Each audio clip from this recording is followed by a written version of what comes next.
১৯৯৮ সালের ফ্রান্স বিশ্বকাপে ইরান এবং আমেরিকার ম্যাচটি ছিল ফুটবল ইতিহাসের সবচেয়ে রাজনৈতিক উত্তেজনাপূর্ণ ম্যাচ। কিন্তু মাঠের বৈরিতা ভুলে কিভাবে দুই দেশের খেলোয়াড়রা বিশ্বকে সম্প্রীতির বার্তা দিয়েছিলেন এবং মেক্সিকোতে পাওয়া সেই ঐতিহাসিক উৎস বিদায়ের গল্প জানতে দেখুন পুরো ভিডিওটি। ফুটবল কি কেবলই একটা খেলা নাকি তার চেয়েও বেশি কিছু?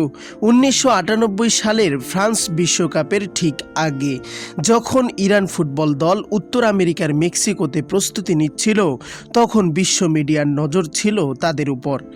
মেক্সিকোর ফুটবল ভক্ত আর প্রবাসী ইরানিদের সেই আবেগঘন আর উৎস বিদায় আজও ফুটবল ইতিহাসে এক সোনালী অধ্যায় হয়ে আছে। কিন্তু কেন এই দলটিকে নিয়ে এত উন্মাদনা ছিল? সেই বিশ্বকাপে একই গ্রুপে মুখোমুখি হতে যাচ্ছিল ইরান এবং মার্কিন যুক্তরাষ্ট্র।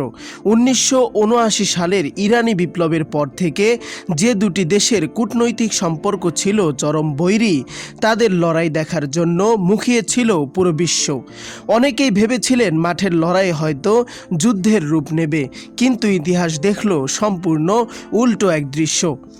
২১শে জুন ফ্রান্সের লিও স্টেডিয়াম ফিফার নিয়ম ভেঙে মার্কিন খেলোয়াড়রাই এগিয়ে এলেন ইরানের ফুটবলারদের হাতে হাত মেলাতে, আর ইরানি ফুটবলাররা আমেরিকার খেলোয়াড়দের হাতে তুলে দিলেন শান্তির প্রতীক সাদা গোলাপ। ম্যাচ শুরুর আগে দুই দেশের প্লেয়াররা আলাদা নয়, বরং কাঁধে কাঁধ মিলিয়ে একসাথে গ্রুপ ছবি তুললেন।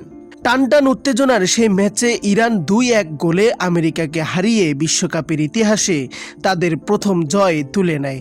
তবে ম্যাচের ফল যাই হোক না কেন, খেলা শেষে দুই দলের জার্সি বদল আর কোলাকুলি প্রমাণ করেছিল রাজনীতি যেখানে দেয়াল তোলে, ফুটবল সেখানে সেতু তৈরি করে।